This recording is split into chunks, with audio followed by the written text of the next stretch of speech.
Do you understand the words that are coming out of my mouth? Quiet, numbskulls, I'm broadcasting. Can we get serious now? One thing that did happen during the 60s was some music of an unusual or experimental nature did get recorded and did get released. Now look at who the executives were in those companies at those times. Not hip young guys. These were cigar-chomping old guys who looked at the product that came and said, I don't know. Who knows what it is? Record it, stick it out. If it sells, all right. We were better off with those guys than we are now with the supposedly hip young executives who are making the decisions of what people should see and hear in the marketplace. Success in the music business begins with a dream, a vision. This podcast will give you, the listener, the insight and tools to turn that vision into a reality. Meet the industry professionals who work day by day behind the scenes, helping to make those dreams come true. Welcome to the business side of music. Hey, you're tuned in to another edition of the business side of music. Special guest today. Real pleased to have her in the studio. You may know her as Scarlett O'Connor on the ABC CMT musical drama television series Nashville. She was also the female lead on The Combination, a graduate of the University of Wollongong. Did I say that correct? You did, yeah. Receiving a Bachelor of Creative Arts degree. Featured on the Zac Brown Band live recording of their number one hit, Free, 2014.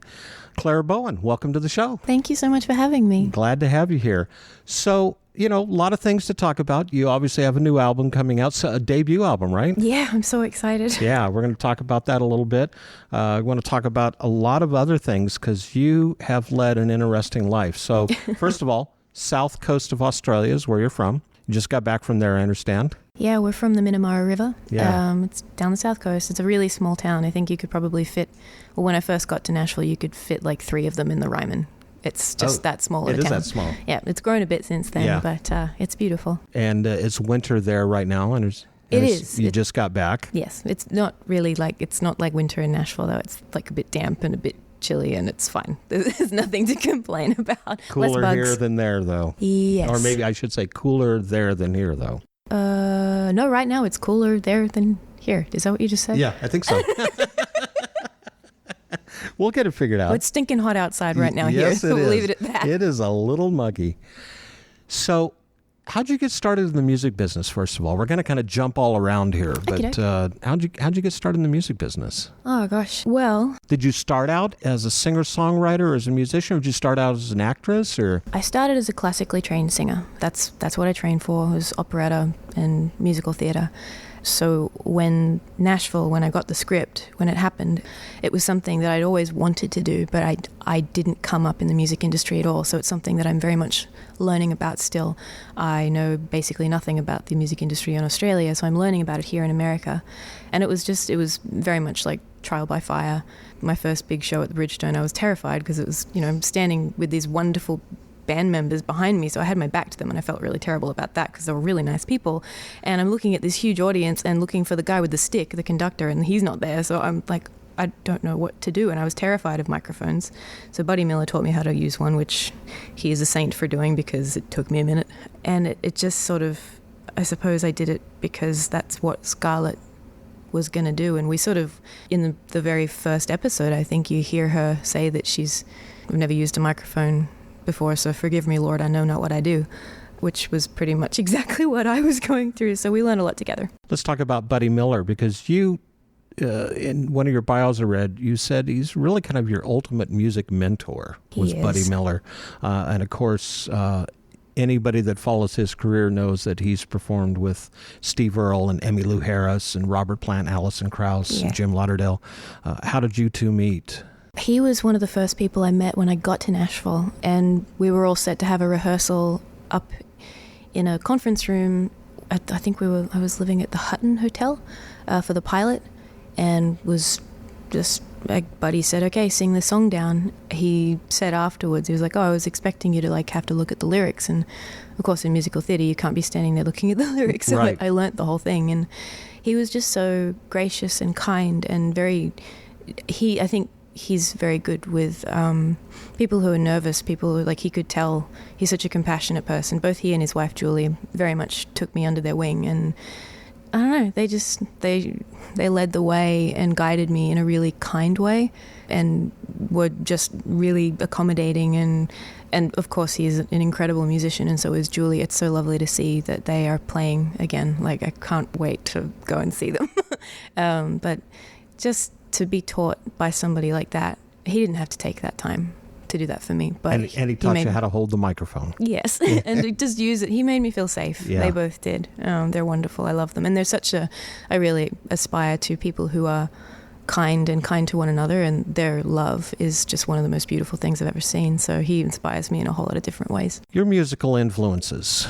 Obviously, Dolly Parton, you said that's your biggest musical influence. Yeah, one Johnny of them. Cash, June Carter Cash, I thought was great. Alison Krauss, of course. Yeah. But then the musical theater legend, Stephen Sondheim. You know him? I know his music well, yes. Wish I knew him at one point, yeah. Yeah, gosh, I was really lucky to be raised in a household that played everything from Elton John to Vivaldi. Parents love music, they always have, and so we were exposed to a really wide range of it growing up. I think the first cassette I owned was Graceland by Paul Simon, and then the first CDs I owned there was the Cranberries, and then there was the soundtrack to Priscilla, Queen of the Desert, which is a great movie if you've not seen it. And I mean, Stephen Sondheim I love words. His lyrics are incredible. The way he can fit more words than you can imagine belong in a sentence into a sentence, and then make it all rhyme, and then make it all make sense, and tell a story with it, like Into the Woods is absolutely incredible. All of his works, I think, are just a beautiful example of the way you have to be very clever with words. And he's a big syncopation guy, and that is, I'm not doing him justice, he's so wonderful, but I love words. So I think that's why he was such an incredible influence on me. Have you ever had the opportunity to perform his music? At school, yeah. It was Into the Woods is my favorite. Then, like, he writes beautiful characters. Like, gosh, A Little Night Music is wonderful. There's just so many. And I would just die to do something of his on Broadway one day. I don't know if that'll ever happen, but I can dream. It just might.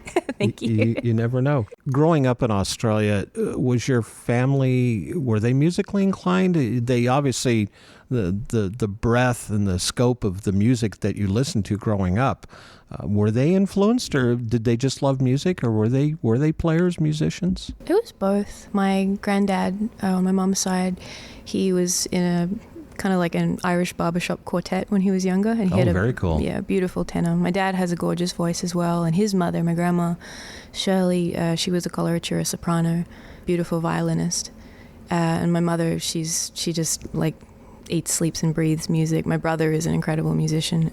I'm sort of like the one who didn't really know what to do with my life. Everybody else is incredibly talented, and thankfully I was always surrounded by people who were very encouraging in my family.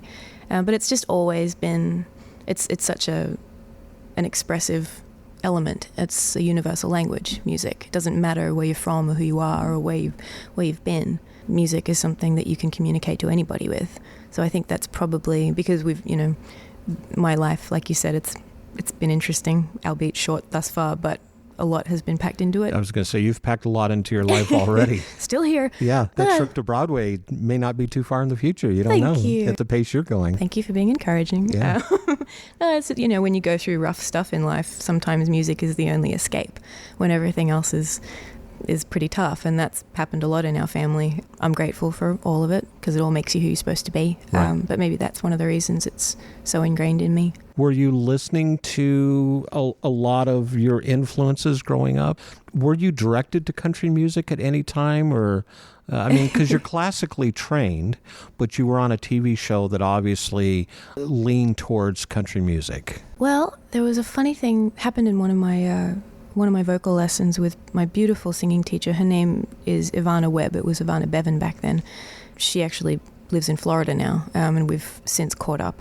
So I'm like 9 years old and sitting in a lesson, and she was playing for me, and I think I had discovered, I think it was Miss Seeley's Blues, and it was, one of the ways I sort of realize that you didn't have to have a big opera voice or a big belter voice, or, you know, you didn't have to have a musical theatre voice to be a singer. There are all kinds of singers. So listening to Tata Vega sing Missili's Blues is like, whoa, it's like the sexiest thing in the world. Yeah. And so yeah. beautiful. And I think we were singing that, and Ivana turned around to me and she said, and I'm just singing away, she goes, you know, you got like a little country lilt to your voice. And I was like, oh, okay, and completely forgot about it. But it reminded me when all of this happened, that was somewhere in there. And Scarlett she was somewhere in there too, that her accent is one that I learnt sitting in a hospital bed watching VHS tape after VHS tape of like Wizard of Oz and Song of the South and Fried Green Tomatoes. So I went in and just winged it.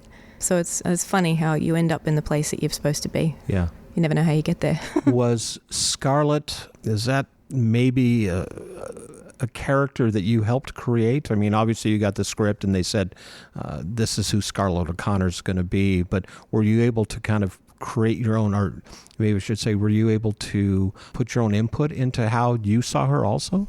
Yes, obviously to a certain degree, because there are lots of suits to answer to, but I was very lucky. Very beginning, Callie Corey, R.J. Cutler, T-Bone, and Steve Buchanan from the Opry, who the Opry was so instrumental in the success of Nashville. I love them so much. Anyway, they all called me into the office and said, so we want you to write Scarlett's backstory.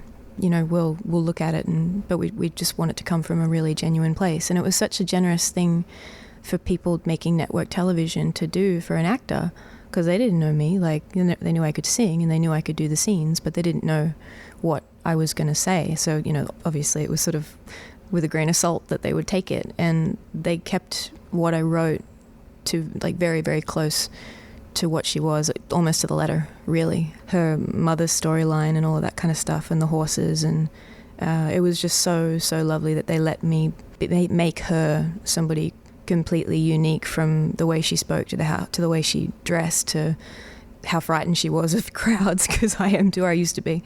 I'm much better now since Brandon showed up, and I have a wonderful mob taking care of me. So it was so lovely to be a part of that, and thusly she became such a part of me in more ways than I really could have predicted. We're going to take a break, and when we come back, we're going to dig into a little bit of your childhood, your upbringing.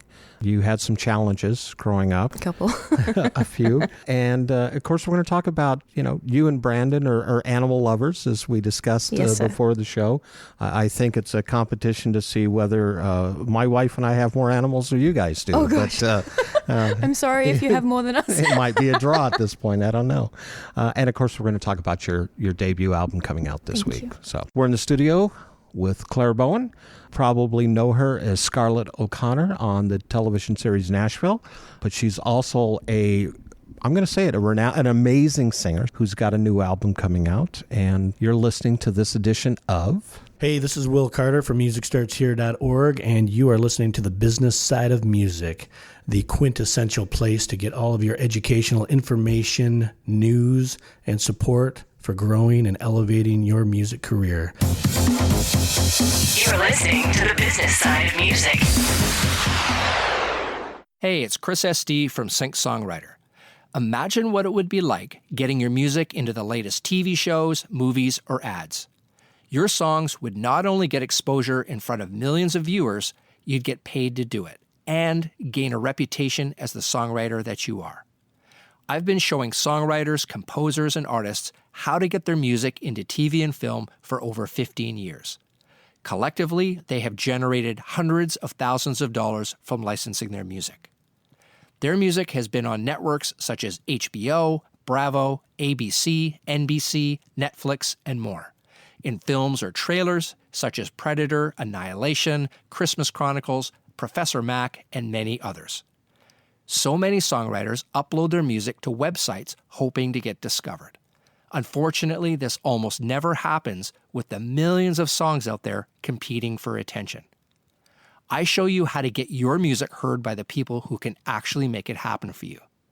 When you start getting your music licensed, you automatically develop a reputation in the industry. This lets you get syncs over and over again. If you'd like to discover how to connect with the right people in music licensing, just click the Sync Songwriter logo on the Business Side of Music webpage, and I'll see you there. Hi everyone, I'm Larry Butler, and I want to send you a free digital copy of my new book, The Singer-Songwriter Rulebook, 101 Ways to Help You Improve Your Chances of Success. That's right, everything you need to know to launch your career as a singer-songwriter, all based on my 40 years in the live performance arena, and believe me, I've seen it all. In my book, you'll find the 10 things you have to deal with before even thinking about becoming a singer-songwriter performer. You'll also learn about the 5 things every singer-songwriter can do this weekend to make their live show better. 5 things I can guarantee that you are not doing already. Plus, there's tips on songwriting and staging, photo and video shoots, publishing, merch, dozens of other topics. All written for people who don't particularly like to read. And again, it's free. Just go to the Business Side of Music website homepage and look for my book cover. Click on it, and a free digital copy of my book will be yours. I'm Larry Butler, and I approve of this message. Thanks. You're listening to the Business Side of Music.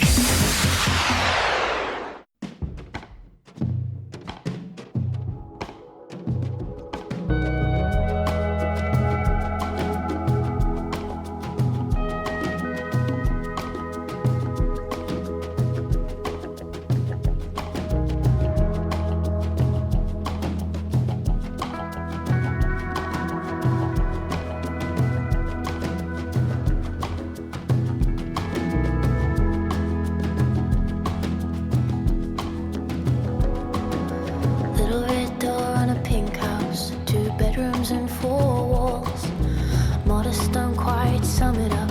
Green lino on the floor, mom and dad hand in hand, and the tree I used to climb on the bluff of Stanwell Park, where the ocean meets the sky. Oh, I keep turning pages in my mind. I keep crossing the paths and crossing lines, and I saw more. These doors and corridors.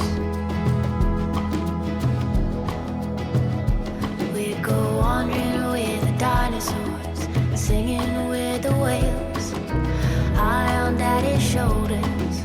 Grandpa tell us tales of whiskered faces, secret places where we could run and hide. We found a window to a world that wasn't my shape or my size. And I keep turning pages in my mind. I keep crossing paths and crossing lines, and I saw more than these doors and corridors. If I could say the words, I couldn't. If I could change a thing, I wouldn't. All of these doors and corridors live around me right here.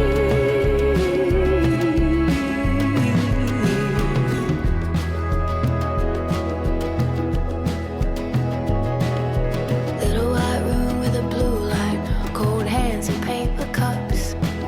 Snowflakes, hope and hell, they said. The only way is up. We said goodbye 1,000 times.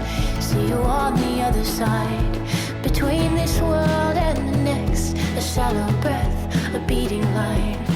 But I kept turning pages in my mind. I kept crossing paths and crossing lines, and I saw more than these doors and corridors.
We're back in the studio.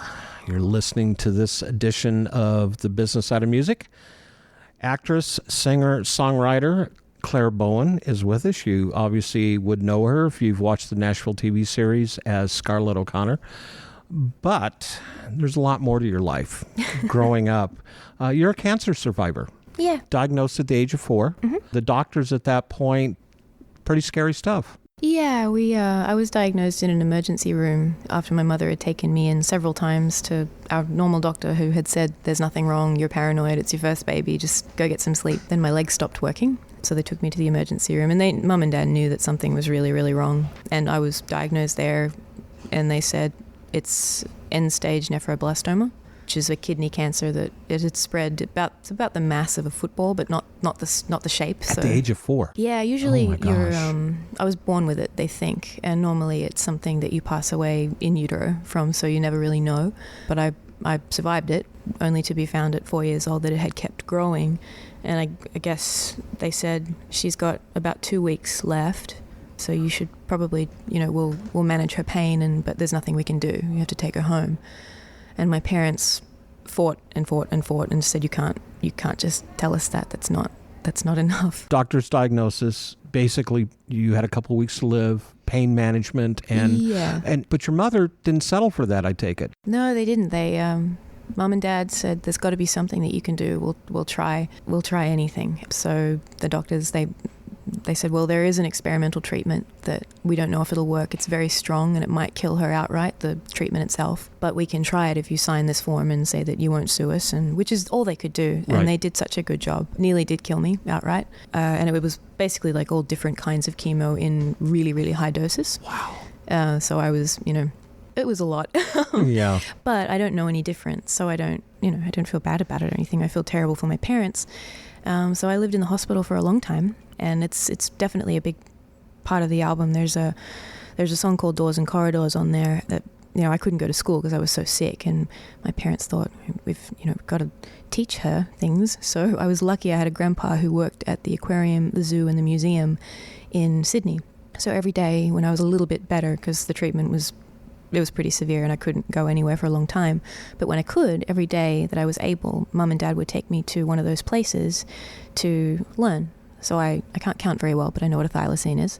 And I would walk into the museum and there's this gigantic skeleton of a blue whale that's hanging from the ceiling, and I think she's still there because this is years ago. And to me, it wasn't just a skeleton. To me, it was these beautiful animals swimming above me with the dolphins and turtles, and to me it was like a dream. And all of the I love history, I love animals, I love science, and that was my school for a long time until I was able to go to normal school. I'm so grateful so that song is for my parents. I mean, they're the strongest people I know, and they gave me a childhood that it could have been really scary, but they gave me one that I wouldn't change for the world. Let's talk about the album, because you have another song on there, from what I understand, called Warrior. Yeah. And that one's really written for my friends. Those weren't quite so lucky? Yeah. I mean, I was so sick. I was in a ward where a lot of us were terminal.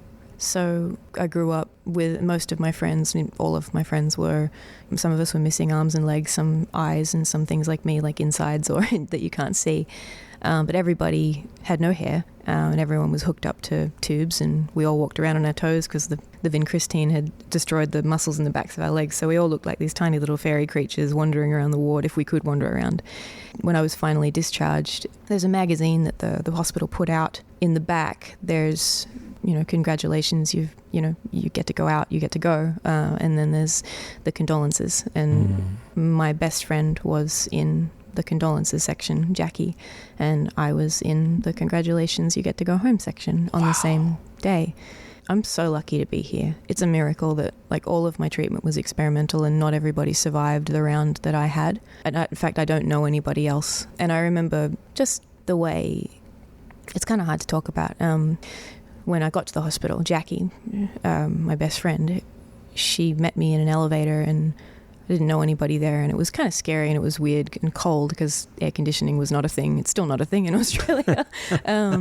But she showed me around the hospital, and she gave me this little push pin that was a pink Cadillac, I remember, and she was so big and strong, and even though she was also a tiny little girl with a wheelchair and no hair. To me, she was so brave and so like kind, and she knew everything to me. And so I realized a little while later that when we were writing the album that I hadn't written a song for all of those children who didn't make it out. And it's the stories that people don't like to talk about, or because they can't. It's not that they don't like it, it's just it's very hard. So I said to Sweet Brandon, my husband, and our friend Justin Halpin, guys, there's a song I need to write. I know it's called Warrior. I don't know the words yet. I know some of them. Could you help me write it?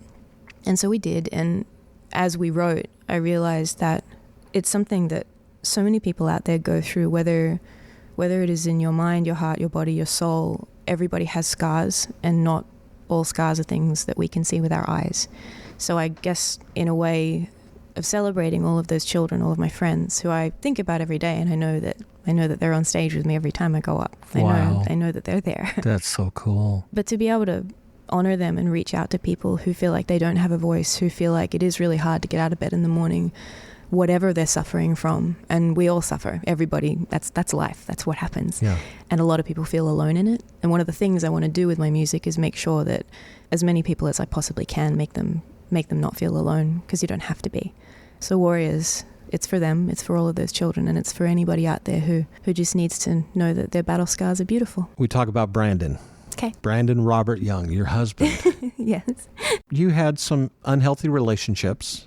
It was more like a disaster zone. It was bad. And actually, there's a song on the album called All the Beds I've Made that came to us and really spoke to us, because I think Brandon and I had both, I know that we had both decided that we were better off alone, because we just train wreck relationship careers. It was dreadful. But then we met one another, and it took us a really long time to even be brave enough to hold hands. So you two individually had already made the decision to be alone. Yep. But then you met. I love that. It took a while before you'd even hold hands. I know, talk about a life event. But it was wonderful. And from the moment I met him, it was my first big show at the Bridgestone, which was terrifying, but wonderful. And my Mobbit activist said, we've got someone to sing with you these duets from the show. You need to do some of them, because that's how people know you, and we'll pepper your songs in as well. But of course, you want to take care of the fans and make sure they're hearing what they want to hear. I said, absolutely. So, because I love the songs from the show. And they said, he's this great guy. We've known him for almost a decade, and we love him, and he sings beautifully, and we'd love him to write the album with you too, and help you in that way. I said, okay. And I'd never met this person before. So I'm sitting in my dressing room at the Bridgestone Arena, absolutely terrified of all of the people out in the big room waiting for me. And Brandon walks in, and it's that thing that something tapped me on the shoulder, and at that moment, as terrified and distracted as I was, and just said, don't take your eyes off that boy. And I just wanted to know him. So he came and sat down in front of me, and we sang the song down twice. It was If I Didn't Know Better, that song. Which is, no pressure. It's the first song from the television show, from the pilot, the one that, did all the things. And Brandon was wonderful, and I thought, this guy must be an actor, because he just sang that right to me. And then I went back to being terrified. Right before we walked up on stage, he said, hey, I know you're really nervous, but you're going to do great. And it was just the loveliest thing. I'm thinking, this guy, I'm so embarrassed. He's so good, and I'm just bricking it right now. I don't know what to do. And we went up, and he sang, and he was absolutely incredible, just wonderful.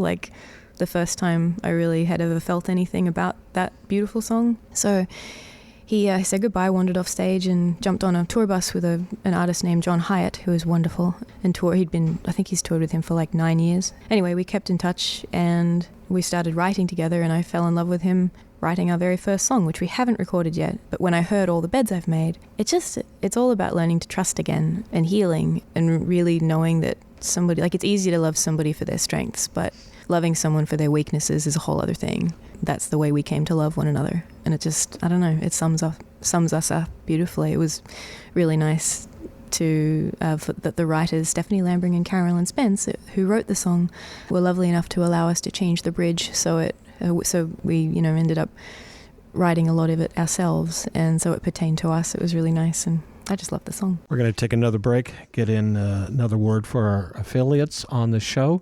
We're going to talk some more about your albums coming up, and maybe even talk a little bit about your rescue horses and dog, the cat, and the flying squirrels, which I think is kind of cool. In the studio with us today, Claire Bowen. You obviously know her as Scarlett O'Connor from the ABC CMT musical drama series Nashville, but she's also a singer-songwriter in her own right. And we're going to talk about her debut album that's coming out. And you're listening to this edition of... Hey, this is Dave Craver with Open Mic Entertainment, and you're listening to the business side of music. You're listening to the business side of music. Wow, I just joined the Music Starts Here community. This is a truly hidden gem for anyone in the music business. Whether you live in Nashville or anywhere else in the world, Music Starts Here is like a GPS for your music career. This is the place to be if you want to get advice and direction from some seriously talented musical people who have been where you want to go. Music news, events, and a great big community with resources for artists, songwriters, musicians, studio and tech, along with music business advice from pros in the industry, all on one site. Make sure you get your free profile now. Go to www.musicstartshere.org. That's musicstartshere.org. Hi, this is Vinny Rebus, the founder of Indie Connect. Our goal is to ensure that you have the knowledge, the tools, skills, resources, and connections that you need to develop a profitable and long-lasting career in music. One way we do this is through these Business Side of Music podcasts. I'd also like to invite you to check out Indie Connect magazine, our free multimedia online publication packed with practical interviews and advice from music industry experts. Go to www.indieconnectmag. That's www.indieconnectmag.com. Let us walk with you and guide you every step of your musical journey.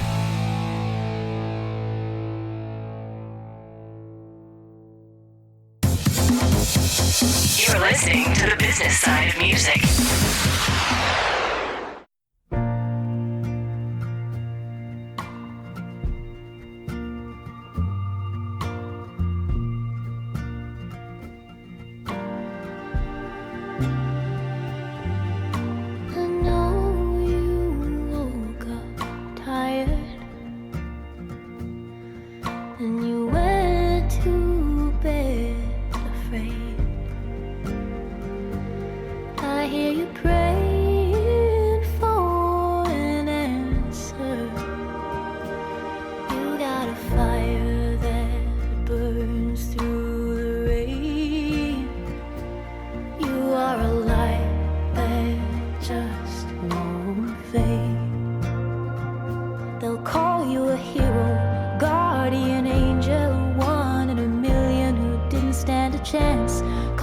Survivor, say you're a fighter who turned this battle into a dance.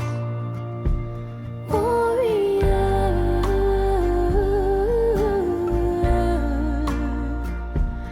warrior.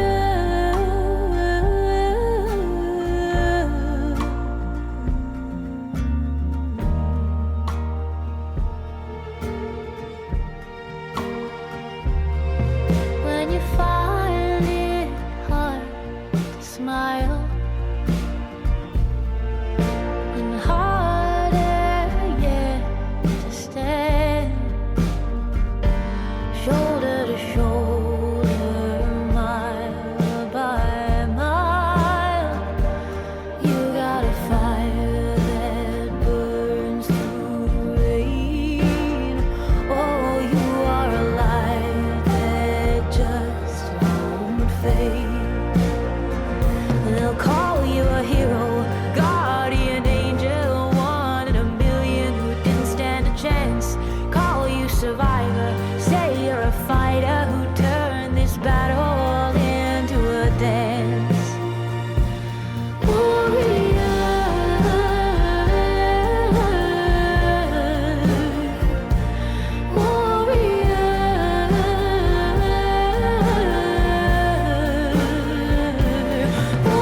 then you went to bed afraid.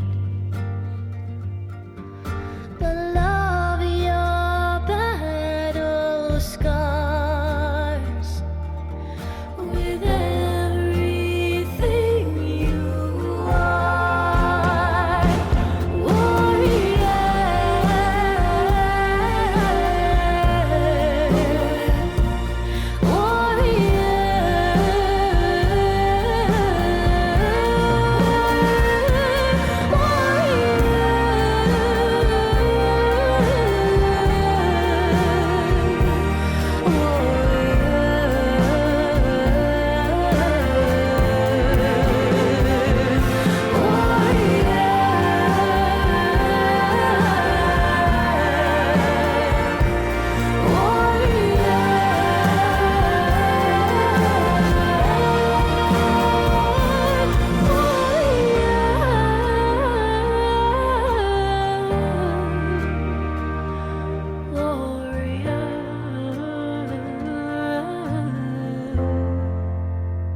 We're back in the studio. Clara Bowen is sitting across the desk from me. From the south coast of Australia to Nashville, a little bit of a transition for you, right? A little bit. Yeah. Obviously, we're in a great music town. I think it's always been that way and continues to be that way. Your album, how long, this is your self-titled debut album. Yeah. It's coming out. How long has this been in the works? About 5.5 years now. I started very close to the beginning of shooting Nashville, and we were doing 22 episode seasons, and the average day was like 16, 17 hours, especially in the beginning. How many days a week? All of them, I think. I think we'd usually get a Sunday. Sometimes you'd have to pull a Saturday, but it was pretty much like 5, sometimes 6 days a week. But it was so much fun. Yeah. It was wonderful. Like, it changed my life, so I have no complaints. It was just kind of funny. The sun would be coming up. You'd be like, oh, I don't know what day it is, but the fans are going to be so happy. Yeah. Yeah, it took 5.5 years, and it was because it was in the middle of all of that. And at first I thought, oh gosh, maybe I should be moving faster, because there were lots of people who really wanted an album from me and were very encouraging. But I'm glad it took so long, because I really had to figure out what I wanted to say and the stories that I wanted to tell. And, the songs that we wrote, the ones that made it onto the album, there are another 2 albums worth of songs that aren't on there because they weren't ready to be told yet, those stories. So it was just a really, really interesting process that I had never embarked on before. And I'm lucky that I have my team at Activist and CAA who were really wonderful mentors, and then people like Buddy Miller and Colin Linden and T-Bone who just told me to take my time. How was it to work with T-Bone Burnett? So cool. Yeah. He's like a big magical mountain. Yeah. He's so tall. Just a really wonderful guy. So laid back, and so like I'd do something and I think I'd made a mistake, and he'd be like, oh, I've never heard anyone do that before. Do it again. I'd be like, I don't know how. What did I do? Yeah, he was funny. He said one day, he was like, I want you to record this song. You probably know it. And he played me Ring of Fire. And I was like, well, I don't think that I should record that song. I think some other people have recorded that song, and it's a pretty wonderful song, and they did a real good job, and I can't improve on it. And he said, well, I want you to do it because I said. I was like, okay. So it was for the show. And he said, do you drink whiskey? I was like, no. He went, I need you to drink whiskey. So I got really drunk and cut Ring of Fire at House of Blues studio with T-Bone, and then my friends came and drove me home. He's a cool guy. Yeah. You also wrote a song called Tide Rolls In. Yeah. It's about people and things that seemed like a good idea at the time. Yeah. And I was lucky enough when I was recording it. Buddy gave me a call, and he was, he knew that I was recording the album, and he said, would it be okay if I popped by? We were at Southern Ground Studio, and I said, well, of course, please come by. That would be lovely. And it turned out that the guy producing the album, Josh Kaufman, was a massive Buddy Miller fan. So Josh lost his biscuits when Buddy walked in. I was like, calm down.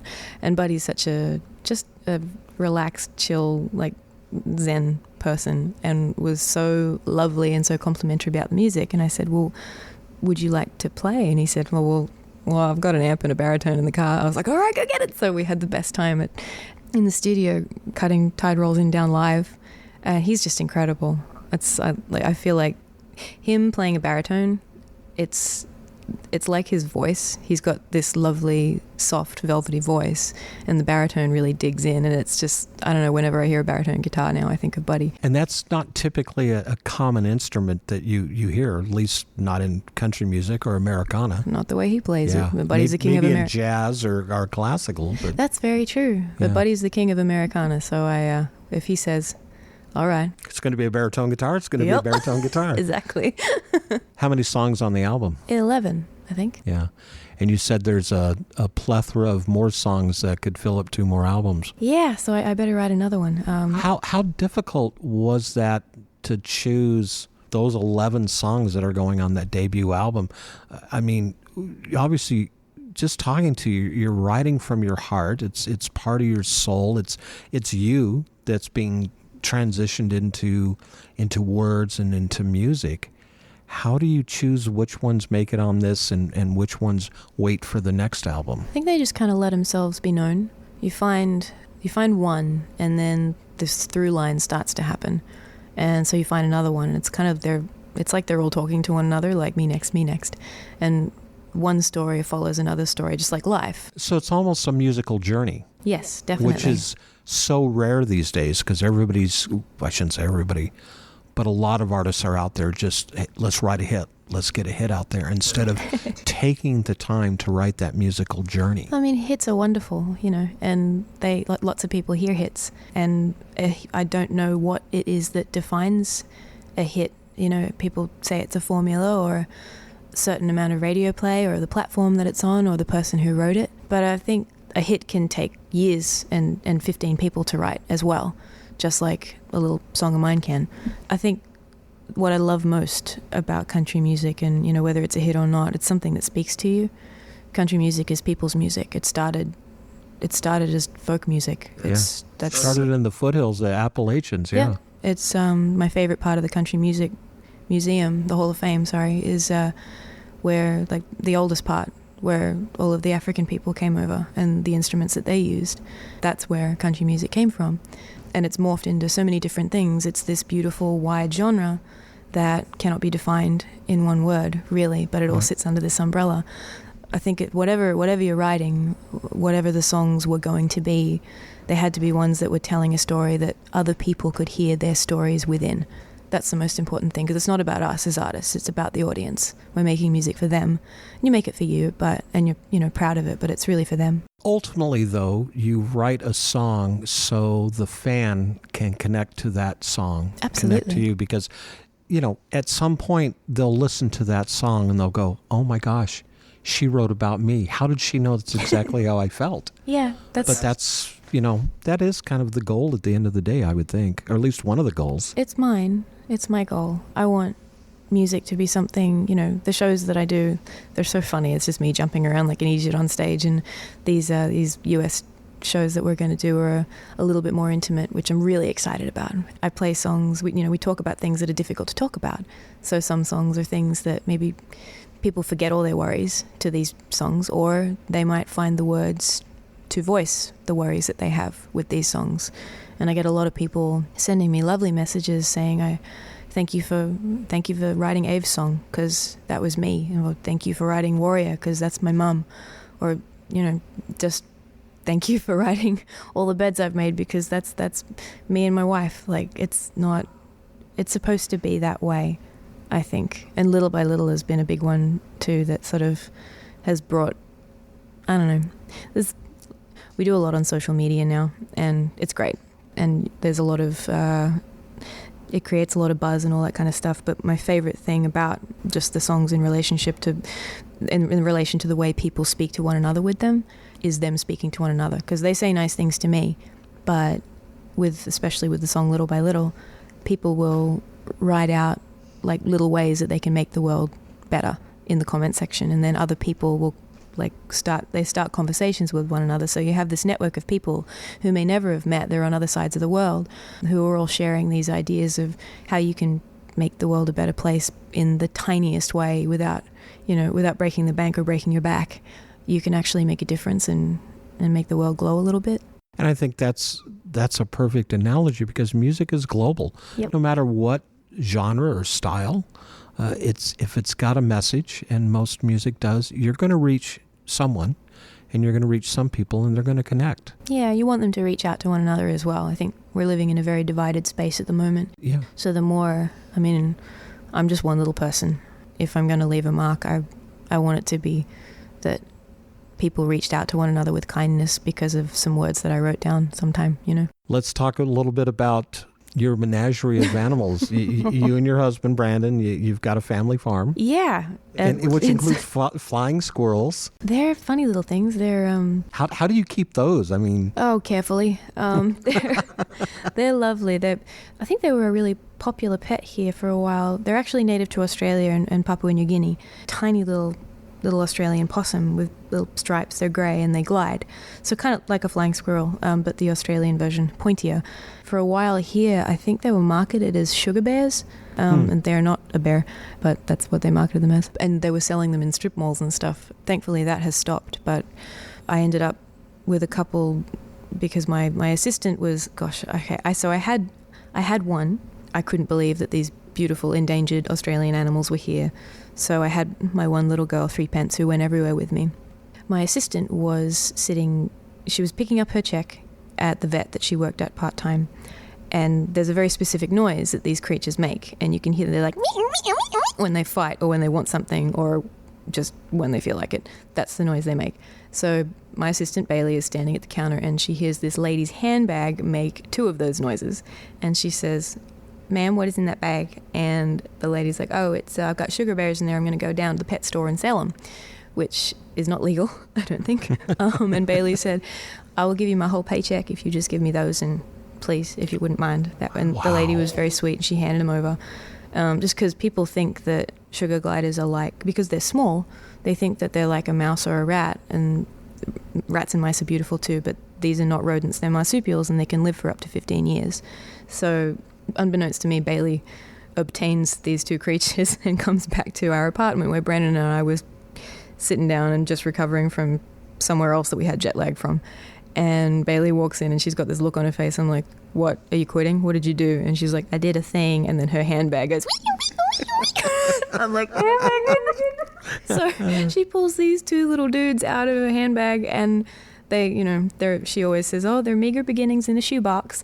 They were so tiny they couldn't feed themselves. We had to drip feed them, and they were maybe 5 weeks out of the pouch, which is way too young. I don't know where they came from exactly, but I'm glad that we ended up with them. So those are 2 of the animals that we live with, and they were yelling at us this morning because we were leaving too early, they thought.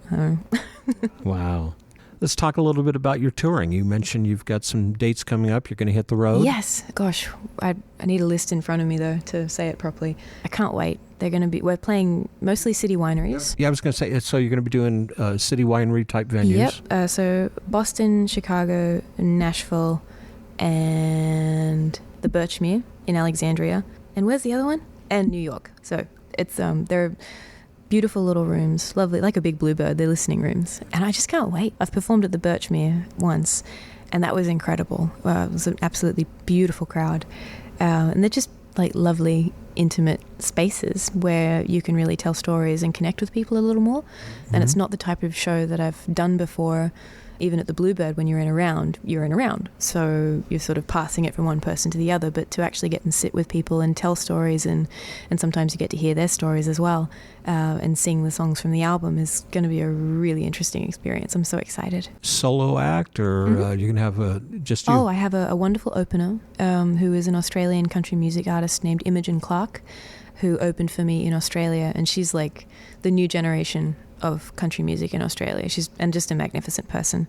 I just thought it would be a really nice way to introduce her to all of these people over in the US, because I figure I'm really lucky to have this platform. It's wonderful and it doesn't mean anything if you don't share it. So she will be opening for me. And of course, Sweet Brandon Robert Young will be accompanying me as always. I'm really excited to, my favorite part of all of this are the people that come and say that the music changed a minute of my day. That's the most special thing. So to get to sit with them in these beautiful rooms and tell stories is it's the greatest privilege. I can't wait to go out there. How can your fans find out more about you, dates, things like that? Is there a website, Facebook? You can go to clairebowenofficial.com, which is on all of my Facebook Instagram and Twitter feeds. You'll find it there. My social media name is Claire and B, so you can find me there. And gosh, I'm like, come out and say hello. I think it's going to be so much fun. Come to one of the city winery dates. Yeah, we've got one of the really special things is I get to release my album at the Grand Ole Opry on Friday. The Opry, like I said, it was so instrumental in the Nashville show. It's really very much like coming home. And they were just always so supportive and lovely. And I did my Opry debut was with Vince Gill. Terrifying again, but he's so nice. Like, he made it so easy. So it's just one of those kind of full circle moments when they called and said, would you like to release the album on our stage? That's like, what? Okay. That is so cool. Yeah, I feel very blessed. They're so lovely. Yeah. Well, very good. Well, thank you for being on the show. Thanks. It was great having you. Thank you so much. Don't forget to check out our affiliates, including Lab Canna, fine hemp products since 2014. Click on their link on our website for more information and how to order their product line. If you're interested in getting your music into film or television, click on the Sync Songwriter link on our website. Absolutely the best way to get your songs listened to by top TV and film music supervisors. This is how you can get your songs quickly licensed for your favorite TV shows and movies. Click on our website link to get a free digital copy of Larry Butler's new rule book for singers and songwriters, 101 Ways to Help Improve Your Chances of Success. Also, check out our other affiliate, Music Starts Here. You can find them at musicstartshere.org. Probably the best one-stop shop for the singer, songwriter, or aspiring musician who's relocating to Nashville or wants to. Last but not least, shameless plug for this podcast. Become a YouTube subscriber by going to the Business Side of Music page. You can hear all of our released episodes there. Also, check out our website at businesssideofmusic.com. Follow us on Facebook at the Business Side of Music Podcast and on Twitter at BizSideOfMusic. The Business Side of Music is the creation of Tom Sabella and Tracy Snow and is produced by Bob Bender. For The Business Side of Music is recorded at Music Dog Studios in Los Angeles, California and Nashville, Tennessee. Production sound design by Keith Stark. Voiceover and promo by Lisa Busan.